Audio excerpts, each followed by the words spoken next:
Okay,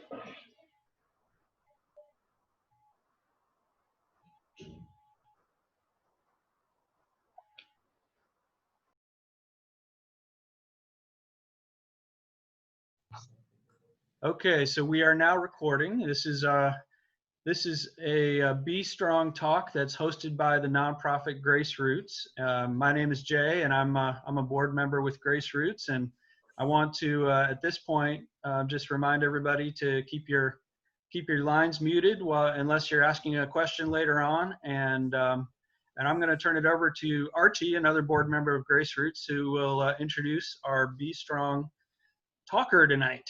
So go ahead, Archie. Okay, so welcome everybody. This is we started this Be Strong program probably about well, we've been maybe a year and a half into this, and we're doing monthly talks. COVID-19 set us off a little bit, but we decided to push forward being strong with another presentation from somebody in a community or somebody who is who has struggled and survived through a bunch of stuff. It's good to see some familiar names up there. That's fantastic. Rick Jones, well, I'll let him just briefly introduce himself in a second, but he's a personal friend of mine, and he's been through a lot from being incarcerated, throwing shoes at jailers' heads. I'll let him talk to you a little bit more about that. But the reason why we have these talks is because we're hoping that people that are listening can pull something out of these talks to help them be strong on a daily basis. We all realize, whether it's drug addiction or whatever else that you're battling, that it's hard. I mean, life is very, very challenging, and it's challenging for everybody.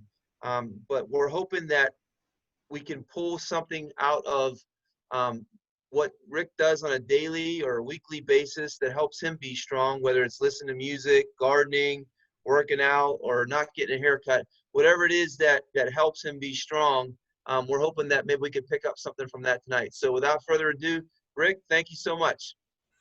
Thanks, Archie. I'm here because I can't say no to Archie. That's not entirely true. My job from the beginning to the end is going to be to spread hope. And so I don't mind telling you that my name is Rick Jones, and I am a person in long-term recovery. I spent the last 44 years basically telling people that I'm an addict. But I have found out that that means different things to different people. Because to me, it's been my salvation. Because while Archie and I have debated on numerous occasions this thing about be strong, I find my strength in powerlessness. And I'm going to talk about that hopefully tonight. It's a privilege to be here. I was involved in the early development of Grace Roots.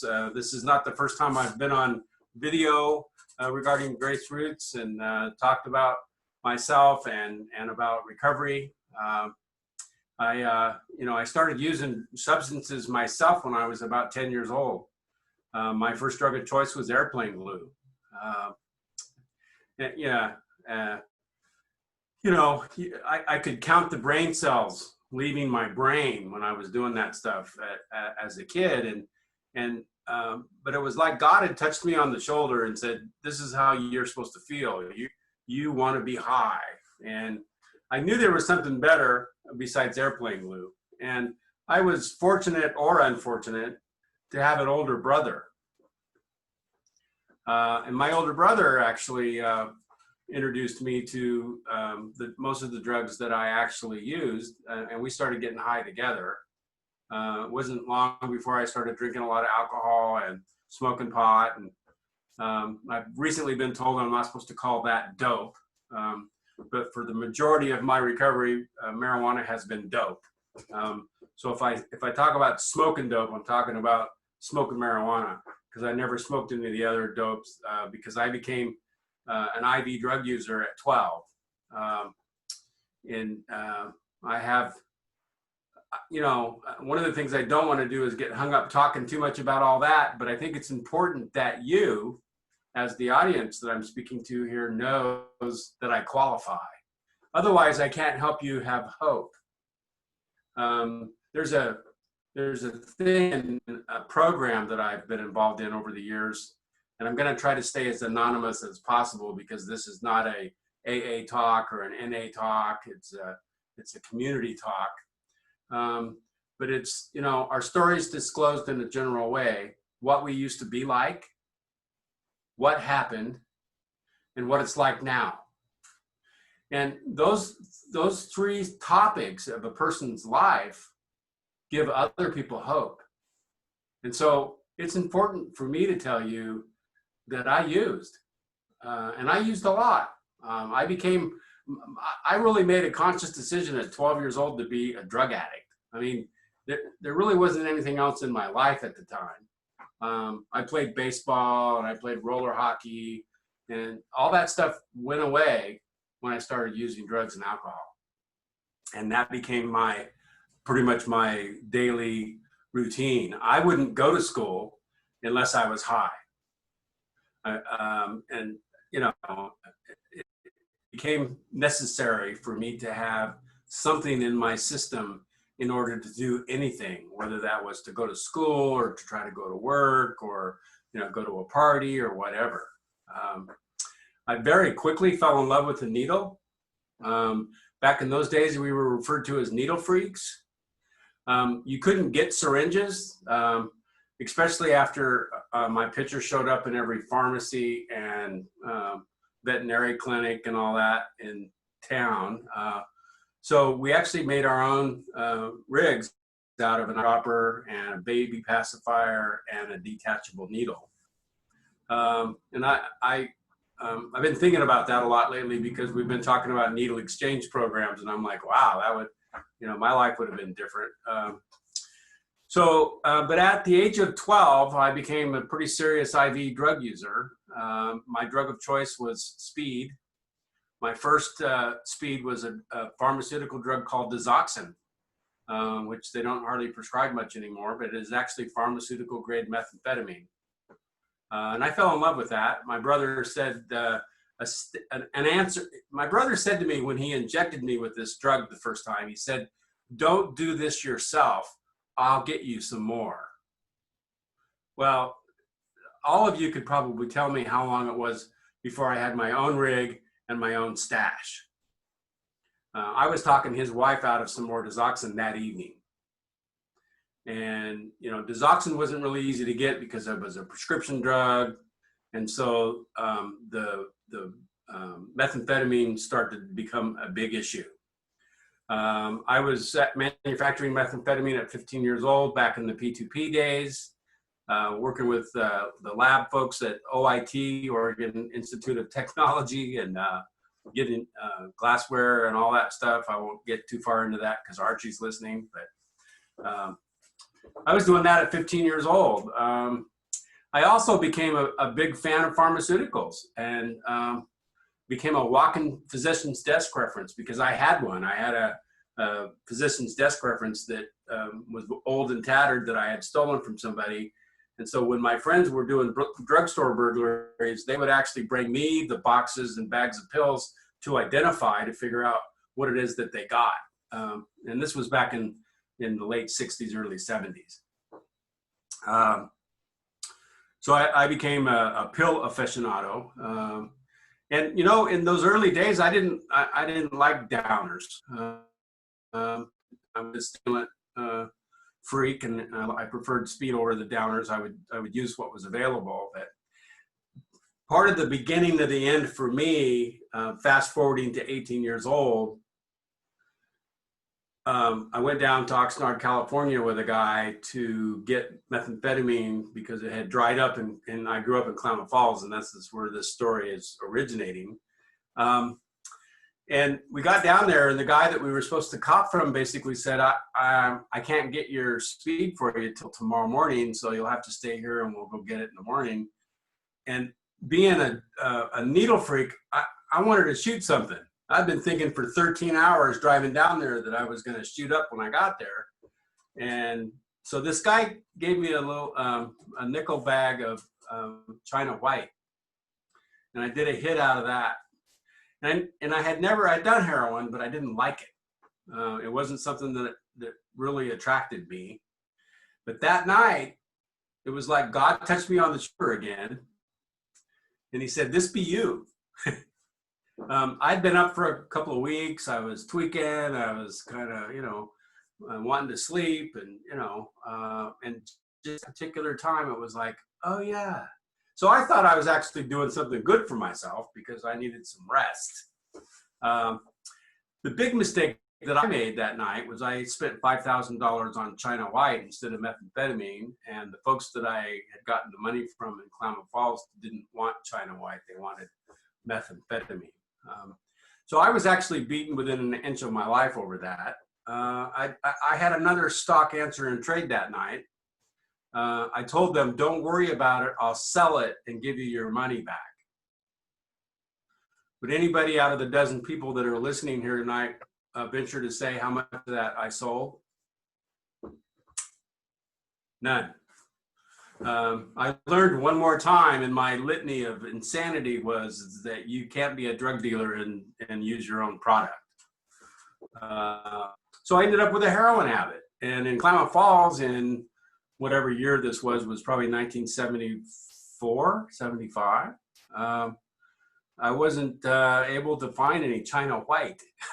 So I found some pharmaceuticals that would substitute Dilaudid and Demerol and all those things, and those were getting harder and harder to get. And we ended up in the middle of the Mexican brown heroin trade. And I got to tell you, back in those days, it wasn't the kind of heroin that you see today. It looked more like salt and pepper in the bag because it was cut so bad. I know as I look at the overdoses that are going on in our community these days, it reminds me of a time when some raw opium came through Klamath Falls, and nobody really knew how to do it or how to handle it. And there were, about a half a dozen people that died from that. And didn't scare me. I was actually saying, "Hey, have your stash if you don't want it," back in those days. So I'm really grateful that I'm here after walking through all that. Those times that I stuck a needle in my arm and could have been dead in 3 to 5 seconds. I'm grateful that I'm not dead. So anyway, I do need to remind folks that this happened in Southern Oregon. I'm not a transplant from the big city. I grew up in Klamath Falls, became a needle freak in Klamath Falls. I had a couple of brief trips to the coast to fish, and then I went up into Alaska. And the year that I went up into Alaska, I came back with my tail between my legs because those people were hardcore up there. And I found out that they didn't like needle freaks up there. It was okay to use speed, but you couldn't shoot it. You had to eat it. And that was ridiculous to me because I felt like eating anything was wasting it. So anyway, after a few years of putzing around with heroin and getting really desperate, my partner and I kicked in a couple of doors. We ripped off our families. We ripped off each other. We played this game back and forth with heroin and drugs. We drank a lot of alcohol when we couldn't get heroin. So in 1975, I ended up in the Klamath County Jail, looking at 40 years in the Oregon State Penitentiary for various thefts, burglaries, and an attempted burglary. My partner and I had actually kicked a basement door in downtown Klamath Falls of a house of a guy we knew that had some guns. And there was someone in the house. So, we heard someone yelling at us as we kicked in this door. And so we went out and we got in his bright red Volkswagen with a zigzag sticker in the back window and ran. It was almost like a neon sign that said, "Arrest me." Later on that night, the Oregon State Police pulled us over in that bright red Volkswagen with a zigzag sticker in the back window. And I'm proud to say that I've actually been clean ever since. I left the streets that night and went to jail. I was so in denial that the cops not only took my shoes because they were evidence from the burglary, but I kept trying to run. The connection that I had for heroin was right around the corner from the restaurant where they had pulled us over. And I had just ran into a guy that had money to buy heroin, and I wanted to go get that heroin. So I kept telling the cop, hey, I'll be right back. Didn't really conceive of what was really going on. And I got arrested and locked up. And I'll make a long story short to kind of button up my past. I went to jail, and they solved a lot of thefts and, a lot of robberies and things that went on back in those days. And I got to a point where I was laying in the cell in the city in withdrawal, and they would call me on the intercom and ask me if I had done a certain burglary, if I knew anything about this, where this gun came from or that stereo came from. And I said, yay or nay. And my stepdad actually, that's a whole nother story. I don't really have time to tell, but when I was about 16 years old, my mom married a cop. And so he was involved in this scenario where he came up to my cell with this stack of pawn slips. Because I was one of those addicts that my creed is that I didn't care if I got caught as long as it wasn't before I got high. I knew I was going to get caught, but I always just wanted to make sure I got high first. And that always happened. I mean, I was high every time I got caught. But he had a stack of pawn slips because if I couldn't sell it to the dealer or sell it on the street, I would pawn it in order to get the money right away, knowing that I was going to get caught. And so they solved some of those, and he postured like he was pretty mad, and he was. They didn't really know what to do with me. Again, this is 1975, 1976. I'm in the county jail. They don't know what to do with heroin addicts. Back then, we had an alcohol program in town for detox. But these heroin addicts, they didn't really know what to do. So Archie always wants me to talk about this part. While I was still kicking heroin in the jail, this guy from Klamath County Mental Health came over.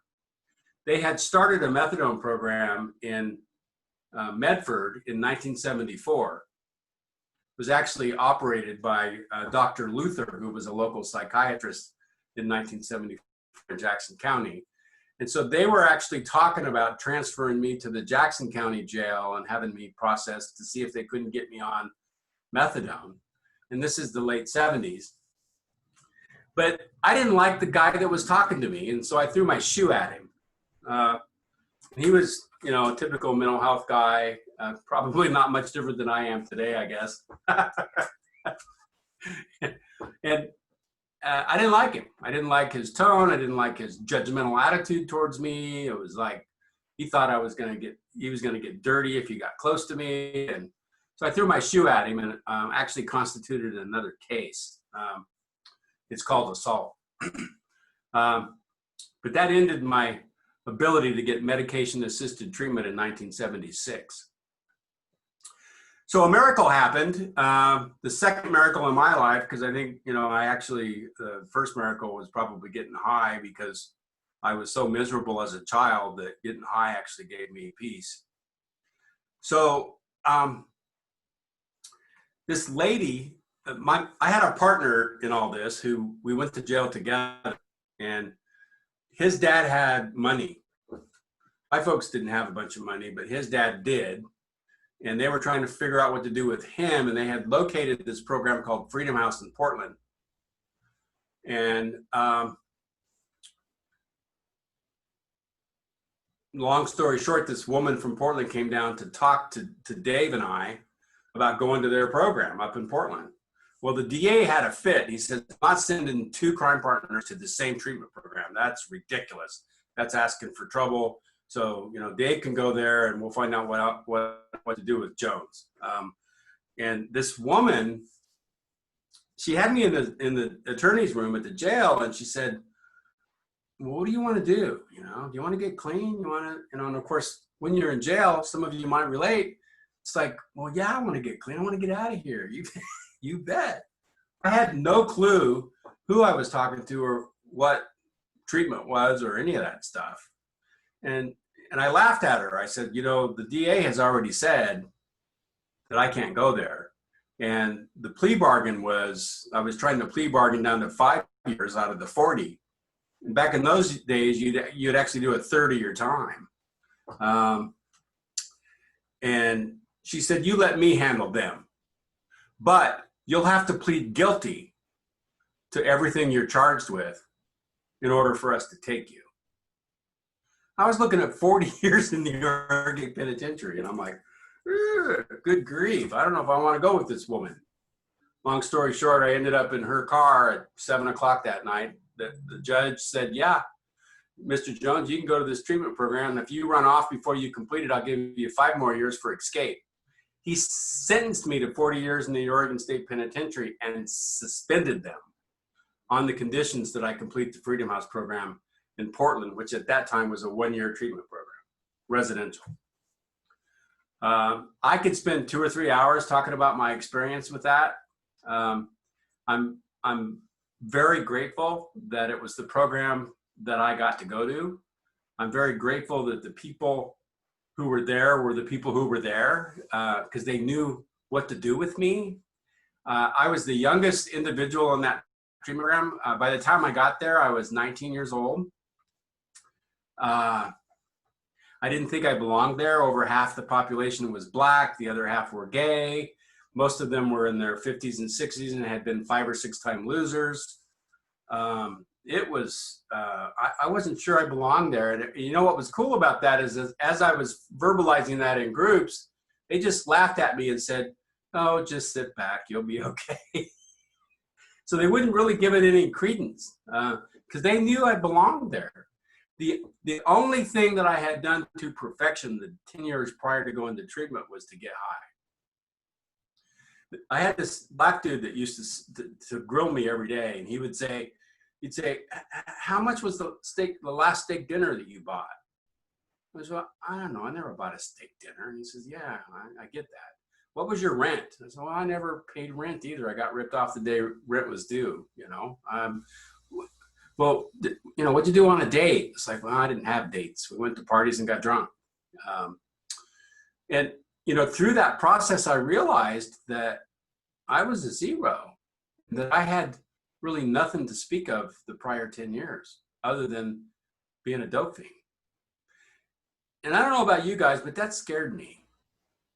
I remember sitting in group, I don't know, it was probably 3 months in, and I was looking down at the hair on my arm. And it was the first time in my entire life that I actually realized that I was a living, breathing human being. Because people used to ask me, I have these scars on my arm from shooting dope. And they'd say, how can you do that to yourself? And all I can say is I didn't feel it. I do know. My wife's a phlebotomist. She thinks I'm nuts that I did all that to myself. She doesn't really even believe I did it because she didn't know me till I had 11 years clean. So that treatment program was phenomenal for me. I thought a lot of it was BS when I got there, you know, the rules and all the things, you know, you weren't allowed to go outside. You weren't allowed to go upstairs unless you told somebody. You couldn't look out the windows. You couldn't, you know, all these rules. And they would just tell us, hey, you're a bunch of criminals. We really have to pay attention to what you're doing and where you're at. So, but I spent 6 months in that house in Portland and transferred down to Klamath Falls to help set up a program called Our House. It was another residential program that we set up over there.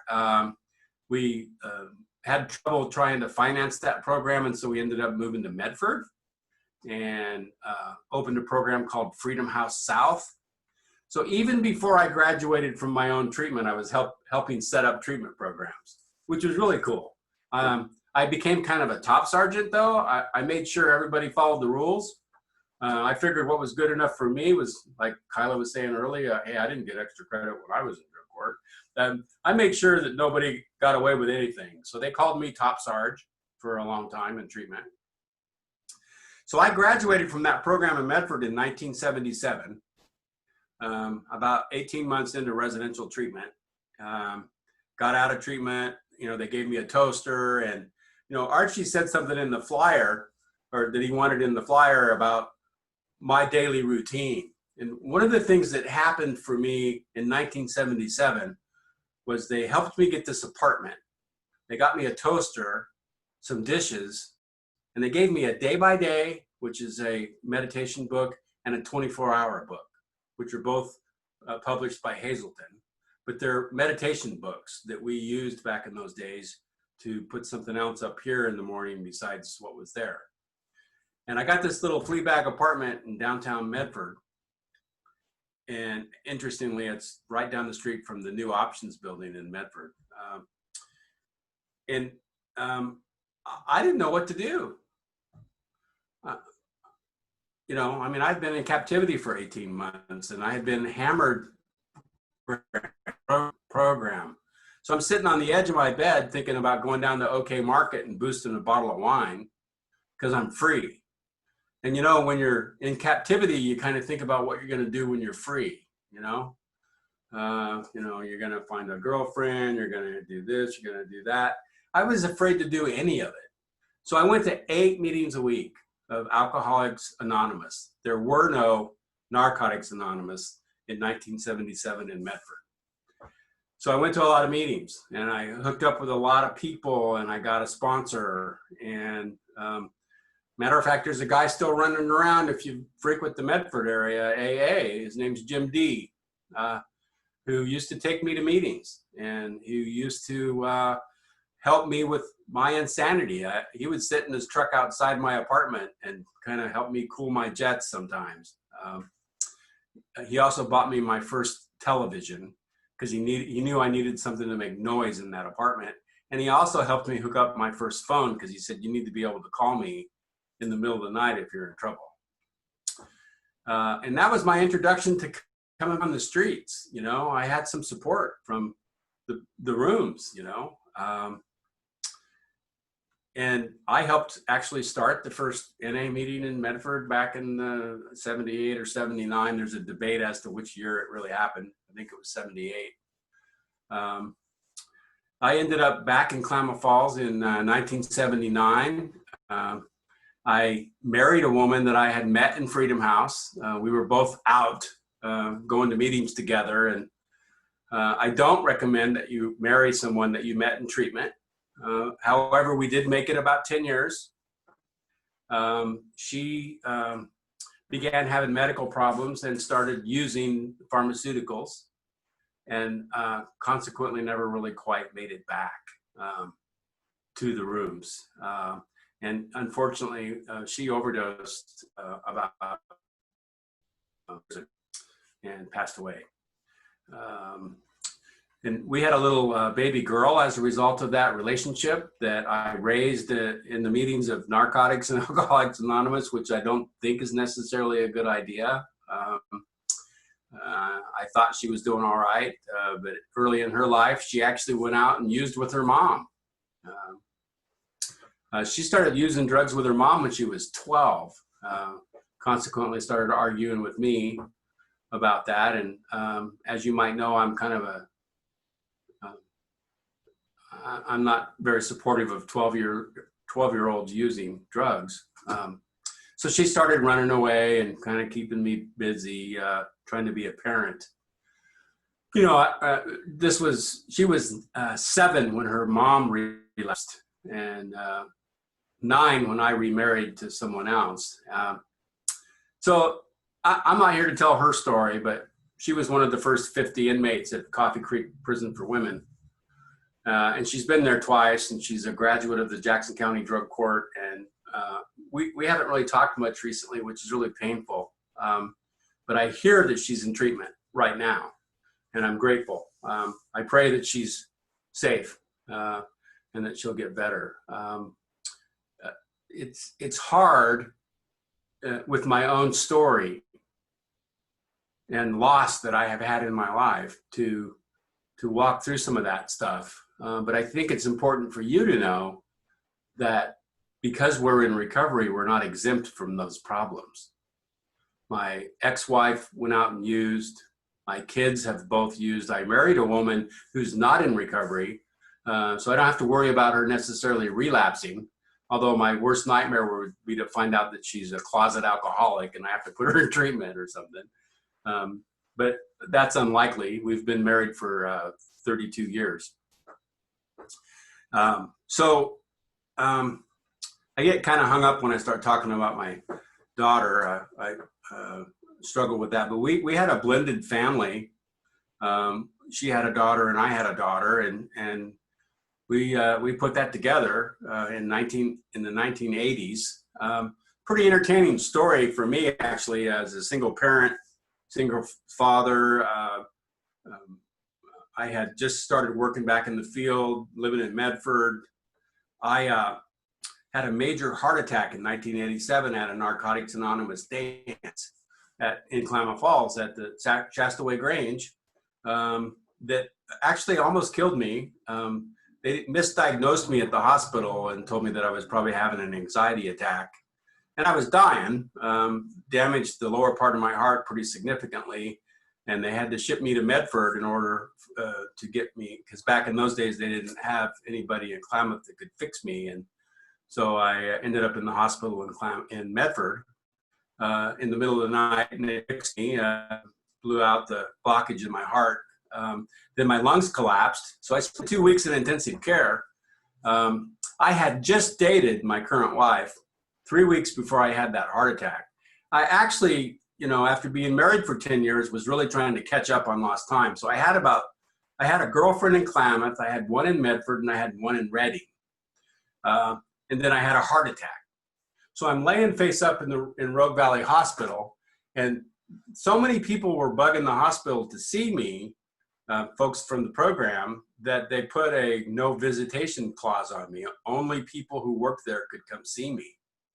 And my girlfriend actually worked in the coffee shop at the hospital, and she borrowed her sister's lab coat so she could come see me in ICU.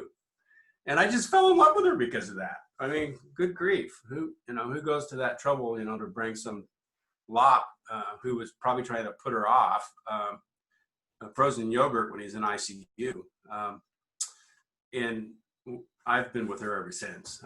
I'm laying there in the hospital looking up at an IV post, and I'm thinking, you know what? You need to stop.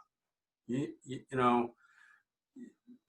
need to cool your jets. And so relationship-wise, I made a decision that I needed to cool my jets, and I did. And I'm really grateful for that. I did have some tutelage from my friends who basically said, Jones, stay away from drug addict women.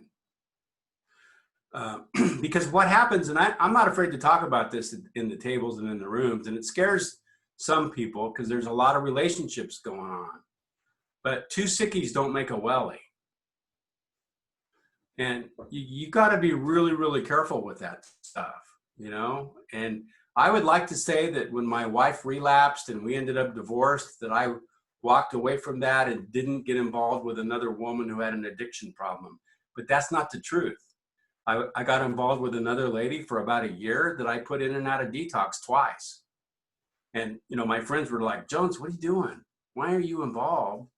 And what I found was that I was involved in these relationships of convenience. It's not any different than going to a bar and hooking up, is that you end up in these relationships of convenience because you have those things in common. And the same thing happens in 12-step recovery and Celebrate Recovery and community support meetings, especially in a small area where it's like, those are the people you meet. So be very careful about that if you're new or newer. And those of you who are in addiction, kind of riddled relationships, God love you. It's easy to say that, if you relapse or if you use, I'm history, but that changes when you fall in love and things get a little dicey. Believe me. I would like to be able to say that my ex-wife relapse ruined my life back then because I ended up losing a job and a house and a car and finances. I was bankrupt, but it was my own codependency that caused that, not her relapse. It was my response to her relapse. that got me, because I could have protected myself much better than I did. But I was so codependent that I got pretty sick. I didn't use, but I did everything but use. You know, fast forward, because I'll probably run out of time. I can stutter for 45 minutes, as you can tell. But, in 1995, I was working for the Job Council, helping people find jobs, which isn't any different than treatment, because most of the people that I was helping find jobs didn't want to work. So, but I had taken a break. You know, I started the Jackson County Sobering Center, which is now the Moore Center, in 1992 for Jackson County. And that ended after about 6 months because they didn't really need me anymore. And I was a county manager, so they could remove me from that position. And so I was kind of hurt by the system and the addictions treatment thing. So I took a break and went to work for a different agency doing employment counseling, which turned out to be a very healthy thing for me. But I realized it was also a good place to work if you're looking for work, because you get all the ads and you have all the connections. And I learned how to do resumes and interviewing skills and all those kind of things. And one day I saw an ad for a substance use professional at the Grants Pass Clinic. And I was wanting to get back to counseling. And I wanted to work with the medical community because I knew after working, I worked for Asante and I did a bunch of that kind of stuff back in the 80s and early 90s. And so I walked through the door over here at the Grants Pass Clinic and handed them my resume, and I got interviewed on the spot. I had just spent 2 years teaching people, don't ever walk in and hand somebody your resume without being prepared for an interview. And it happened to me. It's like, oh, you want to talk right now? And I've actually had this job for over 25 years. And, you know, something happened after I accepted this position at Choices as the director and development. I love developing programs and I love helping people find recovery. And they just came together right here at that moment. My brother my brother went to treatment, I don't know, at least a half a dozen times, my older brother. When I was in treatment at Freedom House in Portland, he was at treatment at Alpha House in Portland also. And they were two very different programs. Freedom House was a 12-step recovery based program, and Alpha House was based on what they call the Synanon game. Many of you are probably not old enough to remember a program in Southern California called Synanon that used to shave people's heads. The first thing when you got there was they would shave your head because they believed you had to give up your identity. No, Archie, I'm not going to shave my head. Not going to happen. So I wanted to say that because, you know, my brother and I struggled back and forth with the finding recovery. And he and I argued a lot about abstinence, and we argued a lot about the disease of addiction. He didn't believe that addiction was a disease, and he didn't believe that you had to practice abstinence, that you should be able to drink if you wanted to a little bit, or maybe do a little bit of cocaine, you know, a little bit of chipping here and there. And I would say, no, I can't. I gotta abstain. And I believe I have this disease that if I use something, it'll unleash the gorilla, and I'll go on a run. I can't just use a little bit. And so him and I would argue about that. In 1994, he lived with me in Medford, and he was smoking a lot in my house. And this was my older brother, who used to beat my ass all the time. And the tide was turned that day because I'm standing on my back porch, and I told him, I said, I'm going to knock you off this porch if you use in my house again. And he's like, ooh, you're real serious. And I said, yeah, you're messing with me and mine. We're not doing that. He was lying to me. So I'm not smoking pot. It was just in my stuff, you know, that story. He moved back up to Tacoma, Washington right after that. That was in late 94, somewhere around in there. And in June of 1995, he bled to death as a result of his addiction. So right after I started Choices, my brother dies, and my ex-wife is out there, and my daughter is out there, and my other daughter is out there, and I'm like, give me a break. What the heck? So I dedicated my life to recovery, just as I was starting this program, and I'm so grateful that I'm still sitting here doing this. You know, Choices has kind of been my baby. You know, this last year, the company that owned us basically was defunded and had to close, and we had to figure out what to do with Choices, because it needed new parents. And so I was real pleased that another agency called Options for Southern Oregon stepped up and allowed us to continue to be Choices and do the same thing that we're doing right now, that we've been doing for the last 25 years. There's some changes, there's some things that we have to do in order to make the money that we need to make to keep things moving. And but for the most part, we're instilling hope every day. And you know, as you can notice, I don't know, this has probably been a bit disjointed because I'm not used to just speaking into a monitor, but hope is important. If you ask me what was the most important part of my recovery, it would be hope. And that, you know, it's going to be okay, that I can survive just about anything.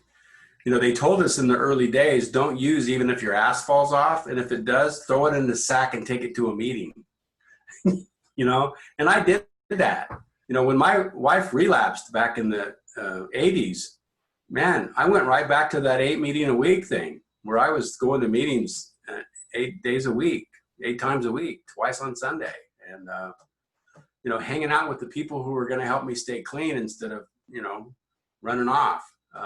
But there were days that I would stare at that pack of Camels and that leather jacket and the bike and say, hey, you know, I'm out of here. I don't want to do this anymore. But I would call somebody and they would say, nah, you don't want to do that, Jones. Let's go to a meeting. Or, hey, let's take a ride and we'll go to a meeting afterwards. So, man, there's a lot of cool stuff in recovery if you manage to hang out. I have freedom today that is immeasurable. Freedom from self. I have the ability to, I have the keys in my pocket to my house and my car, and my wife trusts me and I trust her, and people trust me to be who I am. They know that if they ask me a question or if I say something to them, that it's going to be the truth most of the time, I think. I think I'm pretty genuine. I think recovery has been able to give me that. And, you know, back in the day, back in the 70s, you wouldn't trust me with anything. Nothing. I mean, hide your girls, hide your drugs, hide your money, hide your car.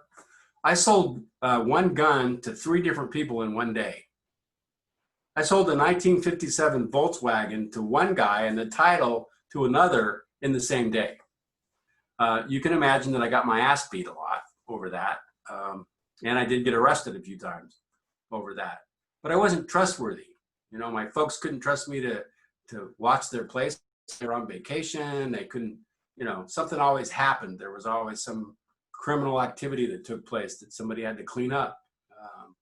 And that's not the case today. I talked to my old man who's a retired cop just day before yesterday, and we laugh about, you know, he's 84 years old, and we laugh about this stuff today in a healthy way. He says, yeah, I remember when you used to, I told him I was going to tell my story, and he says, oh boy.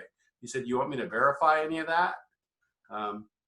He was over for Thanksgiving a few years back, and my wife was saying, you know, I don't believe half the stories this guy tells about his past. And he looked her square in the eye and said, do you want me to verify them for you? Because I used to come out of parties in Klamath Falls and my car was towed. You know, just for yayas. I mean, he knew I shouldn't be driving. So it was like, it's a pretty funny story in its entirety. So I don't, one of the things that was stated in the flyer is, you know, the day-to-day routines that keep me strong. And man, there's a lot. But, you know, one of the things that I routinely don't do in the mornings is walk out the door with my blinders on. I try to make sure that I meditate on something. I try to make sure that I ground myself before I walk out the door, so I'm not just running on the world. In 2005, I rededicated my life to Jesus Christ. And that's been one of the neatest things that I think I've ever done in my recovery. And I think I made my mom happy because she raised me in the Baptist church. But what I decided is that I needed to put a name on my higher power.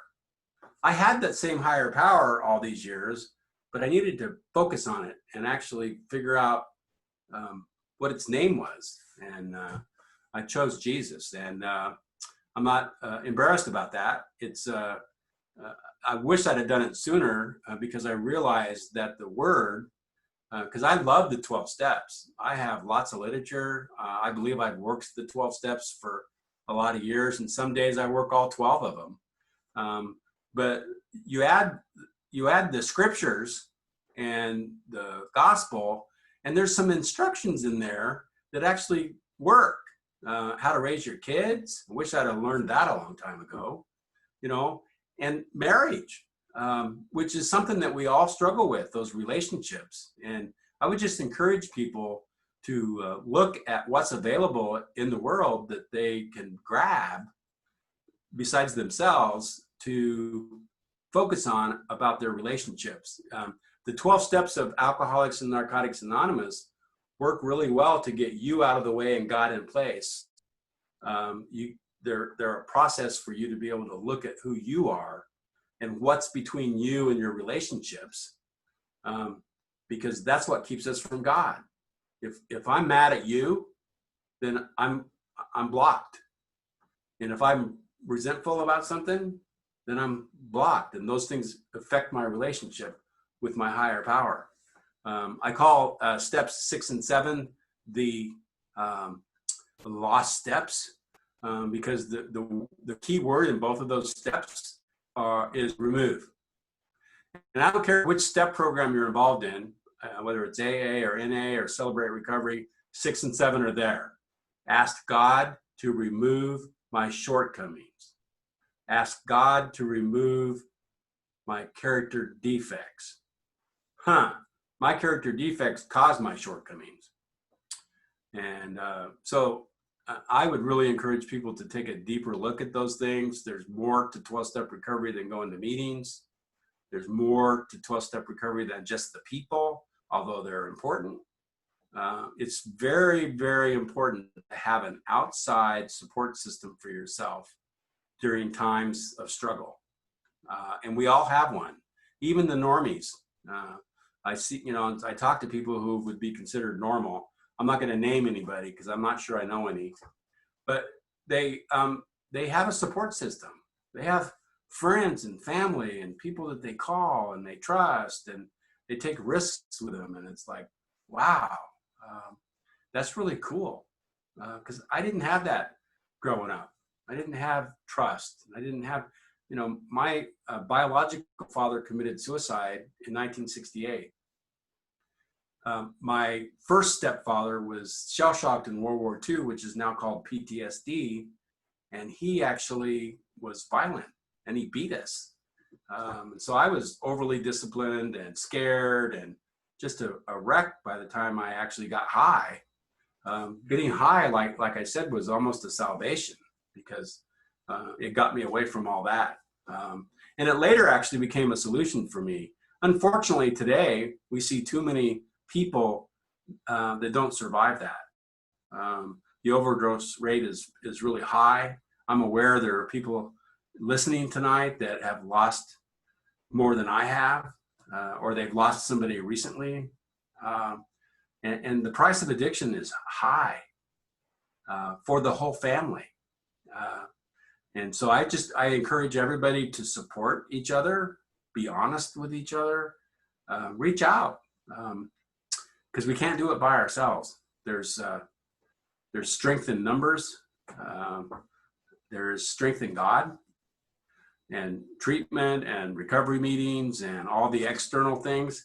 Oh, there is one more thing, and I'm probably way over time because I can't even see a clock. But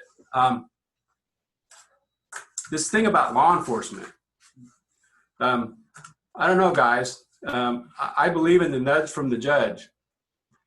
Fiver Piper sentenced me to treatment in 1976. I wouldn't have gone to treatment on my own. I would not have gone had I not been sent. And so those of you who are involved in drug court or who got here because of your probation officer, bless you. We need bumpers. We need to run. Now, we can't arrest ourselves out of addiction. We know that's not going to work, but it's part of the process. If we run into a bumper and go, ooh, there's a consequence there that I don't like, maybe I'll do something about it. You know, maybe I'd like to have the keys in my pocket instead of having the jailer have the keys. Maybe I'd like to have a real driver's license with insurance and be able to drive down the road and get pulled over for a ticket or get arrested. I love those kind of freedoms, and we need bumpers. We need for people to have boundaries and say, stop, you can't do that. You can't continue to be that way and be in my life. And, you know, if that's a teacher or an employer or a counselor, a PO, a parent, somebody has to basically make that boundary in order to help people stop. Because if we don't run into boundaries, we'll die. We'll just keep using them until we die. Think about it. What stops us? You know, consequences. So I think I'm probably going to get in trouble with Jay or somebody. Nobody's told me to shut up, but I'd like to open it up for questions because I really don't know if I hit the mark unless somebody says so.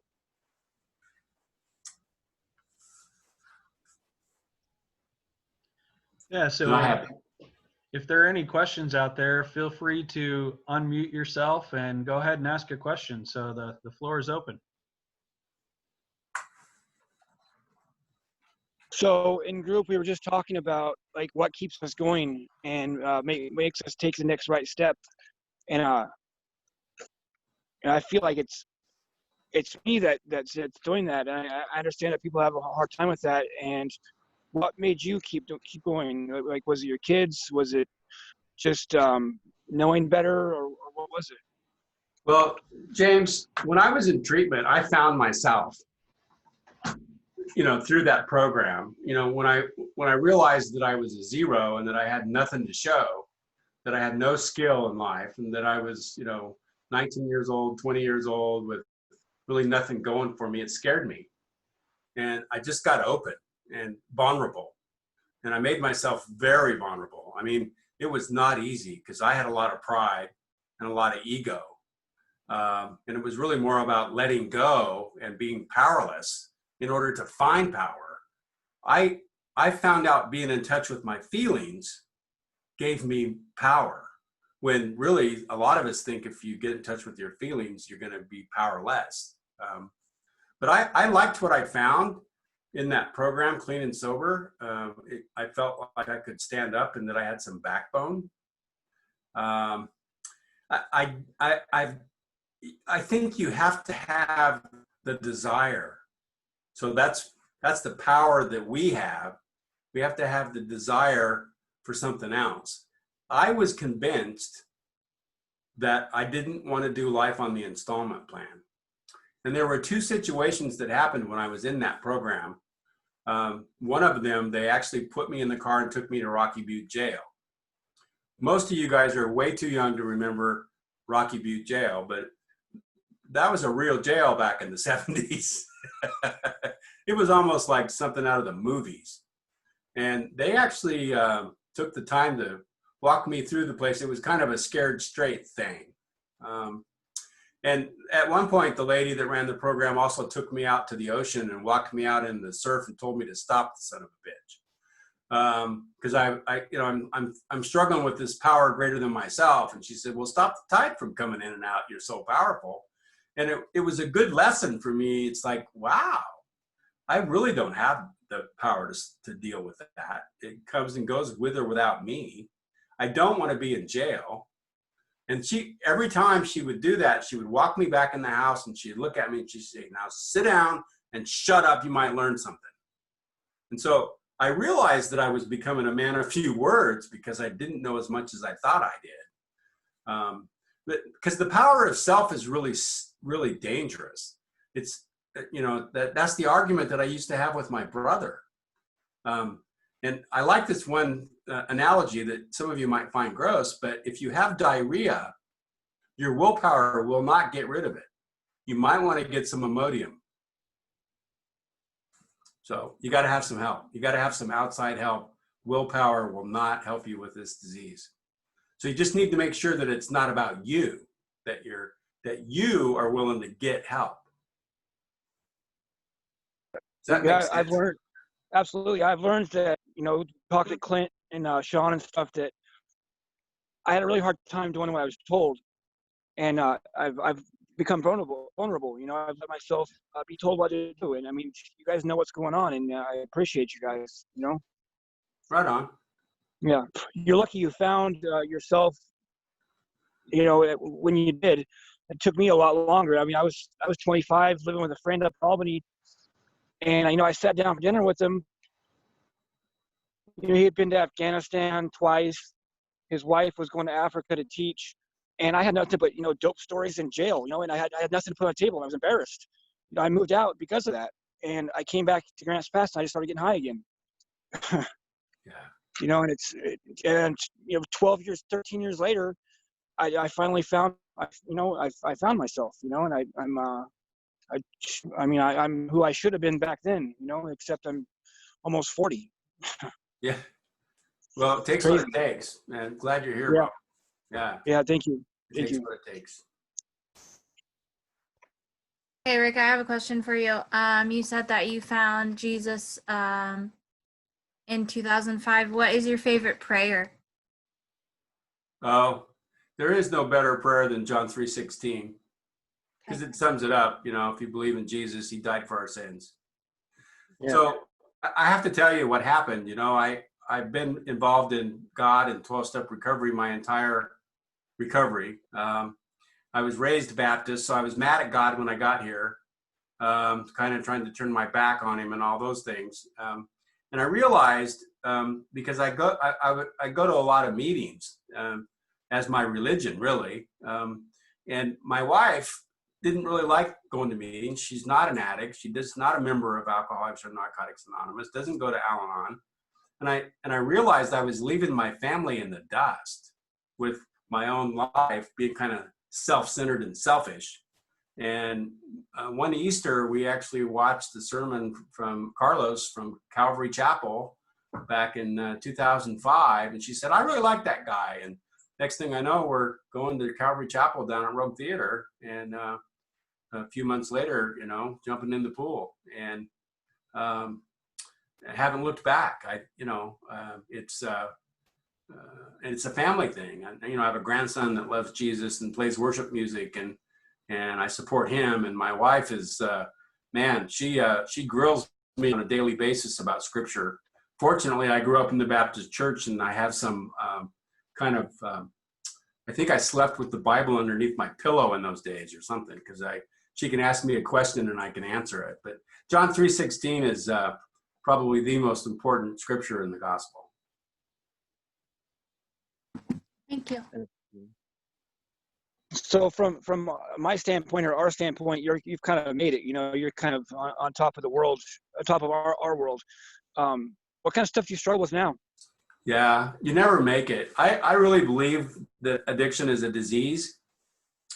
And so I don't get too far away from my roots. I'm doing this. I didn't have to do this. I do this because it's part of my recovery. I still go to meetings. I'll go to a meeting in Medford. I'll go to, my home group is Wednesday night over here at New Song. I pop in and out of there. I don't go to a lot of meetings, but I try to hit at least once or twice a month. I like to go to meetings out of town when I travel, because I don't run into all you guys. I love you, but I like to get away from you once in a while. But But you know, it's funny. Addiction doesn't necessarily go away. I'll tell you an example of that. When I've had a bunch of heart problems. I had the heart attack in '87, which really damaged my heart, and so I have a defibrillator in my chest, and I had a bunch of physical problems. So I actually have had lots of medications and different things. And so when I go to a new doctor, for example, or a new dentist, do I tell him that I have an addiction past? And it crosses my mind that if I don't tell him, he'll give me a prescription. And that's using. So when I even at 44 years, I will tell my doctors and my dentist and my medical providers that I have a background, which slams the door on them giving me something that I shouldn't have. And I have to consciously think about that, because I consider, oh, gee, I've been clean 44 years. I could probably handle a few Norco, or I could handle, some Vicodin or whatever. And, funny thing is that I'm kind of a walking pharmaceutical freak, because I know a lot about drugs. I argue with the doctors. There's been some times they wanted to put me on stuff, and I said, no, you're not giving me that. So it doesn't necessarily go away. My wife likes to have a glass of wine, and there are those times I look at that and go, yeah, I kind of like to have that. And I work the first step. The first step is that I'm an addict, I'm an alcoholic, and alcohol is a drug, period. And if I use that, I will compromise what I stand for and who I am. But I have to, I go through this process of considering it. It's like, oh, well, I got 44 years. I should be able to handle a margarita, or having a Corona on a hot day or something, or after a burrito or whatever. And so you have to work a program. One of the things that bugs the heck out of me, and I think is killing people every day, is that we think we're supposed to be cured. And there is no cure. Yeah, I believe that God has removed the obsession. I'm not sticking needles in my arm. I'm not robbing people. I'm not running around trying to find drugs constantly. I'm blessed. But I have been given a tool of remembering what I need to do. And that's where it's important to have close vigilance over your life and your recovery. When I went to the hospital during that first heart attack, they wanted to give me morphine, and I was arguing with them. And this nurse got about 2 inches from my nose and said, "You're going to effing die. What are we going to give you?" And I agreed that they could give me a synthetic, which is called Nubane, which is similar to some of the synthetics that they're now using to help treat addiction. So even in 1987, I knew something about that. So I think that I struggle with that continued careful watchfulness after 44 years of not using, thinking that I could probably handle it. When marijuana was legalized, when I went to treatment, I was going to smoke dope till the day I died, and you weren't going to tell me any different. I was 19 years old. Smoking dope was not a problem. I just needed to quit shooting dope. And I don't know how many people say that today. And then when it was legalized, I watched people with 15, 20, 25 years make the choice to use. And they're in trouble now. Because the only reason they weren't smoking pot was it was illegal. So now that it's legal, I had to make a decision. Do I soil my spirituality? Do I risk my recovery? Do I risk being paranoid? There's a whole lot of reasons why I don't smoke pot that have nothing to do with the fact that it's legal or illegal. But if the only reason you're staying away from something is because of the legalities, then it's going to be a hard problem. But I've watched people trash themselves because they made the wrong decision on that. There's also a handful of people that haven't trashed themselves that are maintaining on a little bit of pot. So I don't know. I'm not one of them. And I don't think that most of us who are on this call are either. There's no mistake as to So how. this is kind of a delicate thing I'm going to talk about here. I just maybe it's because I was, the age I am now and more mature or whatnot, but I just had surgery, and after, I was prescribed painkillers, and I went on them, and I didn't think I was compromising my recovery. I didn't think I was, soiling my reputation or my, stature or whatever. My doctor said I needed it. I did it. And then I did it for not even all the time that I have pills left over, and I just went back on my mat. Yeah. And maybe it's because I had mat to fall back on. I honestly, I feel like I feel like I would have been fine even if I didn't have mat.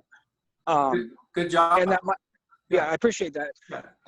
The fact is that I'm not an idiot. I've had procedures. I've had pain medication, but right. there's a limit. And they scared the hell out of me because I watched my ex-wife get into some real trouble. And in my career as a counselor, I've watched people get into a lot of trouble, particularly with narcotics. And if you step back and look at this opioid epidemic, the doctors really got blamed heavy for it. People were getting put on Vicodin and morphine and OxyContin and all that. And then when they yanked the prescription, people went out and used heroin. And so that was a big deal. My feeling is that, when I was in the hospital, they were giving me a pretty good size amount of pain medication. And one of my friends from NA in Ashland came up to see me. His name's Jake. And he said, wow, you really look effed up. And I said, because I am. And I really think that the truth in that is important. Because back when my wife was in relapse, you could smoke cigarettes in the hospital back in those days, and she would be sitting there burning herself. She was so smacked back on her cigarette. And I'd say, wow, you look really smacked back. She, oh, no, I don't feel a thing. And that's called denial. So I think, we know what the rules are because, you had some support. You had some stuff around you that kind of helped you do what you needed to do, which helped you through that. And some people actually end up going on a run. There are people that can get a Vicodin prescription or a Norco prescription or whatever and end up in the bag. So the risk is always going to be there. And I think that's the question that you asked me is, what do I struggle with? And that is thinking that the risk is gone because it's always going to be there. It doesn't go away. Yeah, summer up at Siskiyou, you brought that to my attention, and I was quick to lean on my sponsor and my support and, Clint. And after I said what I said out loud just now, if I wasn't involved in recovery the way I am now, I might have fallen back off, that prescription of Oxy, I might have ended up smoking them or shooting them or snorting them or whatever. And I'm glad I didn't, Again, I have to, give gratitude, to choices in my recovery team. I kind of feel like it's a movement right now in our community. Yeah, you just reminded me of, it was earlier this year, we had somebody that was snorting their Norcos. And a professional in the room, and we were staffing that case, and a professional in the room actually said, well, it's okay, they were prescribed. And I said, well, did the doctor say that they're supposed to snort them? It's like, come on, let's not give people an out here because I don't think there's a doctor alive that will prescribe a pill that's not actually designed to be snorted. And we know, I think, and what's important is that we're able to be honest with somebody about it. And I'm fortunate that I have a very strong, supportive wife who, is kind of ironclad whenever I've had procedures and I've had any medications around, that she keeps an eye on them for me. And I'm able to, I had a surgery one time and my sister-in-law passed away in Eugene, and I had this surgery scheduled and I wasn't going to cancel it for nobody. So I went ahead and had the procedure, and they gave me a bottle full of Tylox after the procedure. And my wife said, okay, we'll put you in a motel room and you can heal. And I'm in this motel room with a bottle of Tylox by myself. looking at that bottle of Tylox, and this stuff was talking to me, man. And it was like, you know, about one day into that, I called my wife and I says, I cannot do this. You're going to have to put me on the couch over there where everybody's mourning, and they're going to have to put up with me. I don't have to be taken care of, but I have to be around people or I'm going to die, because I will take more of those Tylox than I needed to. So I have some experience with struggling with that. And I think the important thing that kept me out of trouble was I was able to call her and say, hey, I can't do this. An addict alone is in bad company. So we'll take one more question. We're gonna be hosting another one of these. Hopefully one a month. We'll be doing another one in July. But is there? It looks like we have Stephen, who has been unmuted for a little while. Stephen, do you have a question, or is there one other question out there before we wrap up this evening? Yeah, I didn't want to monopolize your time, but I just wanted to say thank you for your testimony and your dedication. I was in Choices in '97, and you were my counselor. You probably don't remember. You probably don't remember me, but it wasn't time then, and I just want to say it's time now, and I'm glad you're still there. A familiar face. Thank you. Right on. Thank you.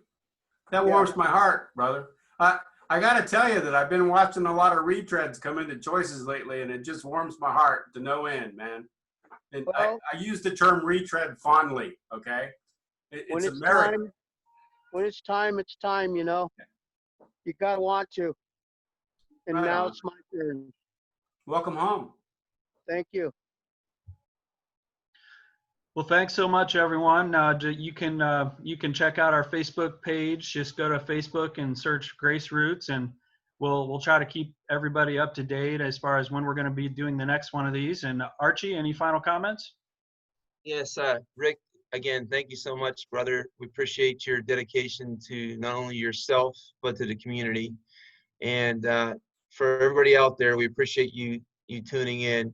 We just want to let you know, we want you to have your own back, but we got your back too, okay? And these are all going to be recorded. So if you go, like Jay said, if you go to our website, and Jay will give it to you again, but you can go ahead and listen to everything we talked about tonight. And our next, it's either going to be a Zoom meeting or it's going to be over at Tap Rock, their big room there. It's going to be July 9th. But again, Rick, thank you so much. We appreciate you. Hey, love you, Archie. You know that. I love you too, brother. Angel, thank you for getting me tuned into this. Thanks, Rick. You, Rick. Thanks so much, Rick. Thanks, Rick. Thank you. Thanks, Rick. Okay, so I think I have everybody wrote down for the activity.